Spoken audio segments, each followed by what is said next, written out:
네, 배가 한쪽으로 기울어졌다가 다시 원래 상태로 돌아오는 걸 복원성이라고 하는데요. 네, 제2의 세월호 참사를 막기 위해서 정부가 선박 복원성에 대해서 유지 의무를 강화하기로 했습니다. 김혜영 기자가 보도합니다.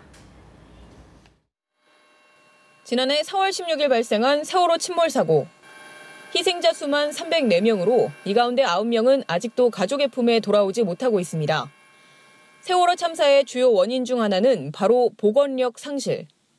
세월호는 객실을 늘리는 등의 개조를 거치면서 더 크고 무거워졌는데 검사기관의 승인 조건보다 1,000톤이 넘는 화물을 실었습니다. 배의 균형을 잡아주는 평형수는 900여 톤이나 적게 채워져 있었습니다. 과적과 중축으로 이미 복원력이 떨어진 세월호는 조타수의 갑작스러운 변침에 그대로 균형을 잃을 수밖에 없었던 겁니다. 그 자체가 복원력이 워낙 없는 배였고 중축하기 전에도 복원력이 없는 배라고.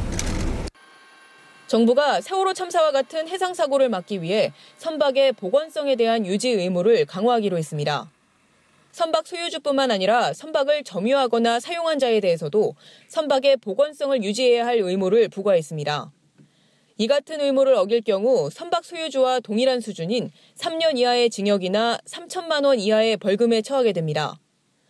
정부는 또 무등록 업체가 안전진단을 부실하게 실시할 수 있다고 보고 불법 하도급 업체에 대한 형사처벌 규정도 신설했습니다.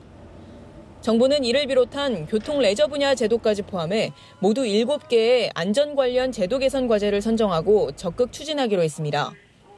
연합뉴스 TV 김혜영입니다.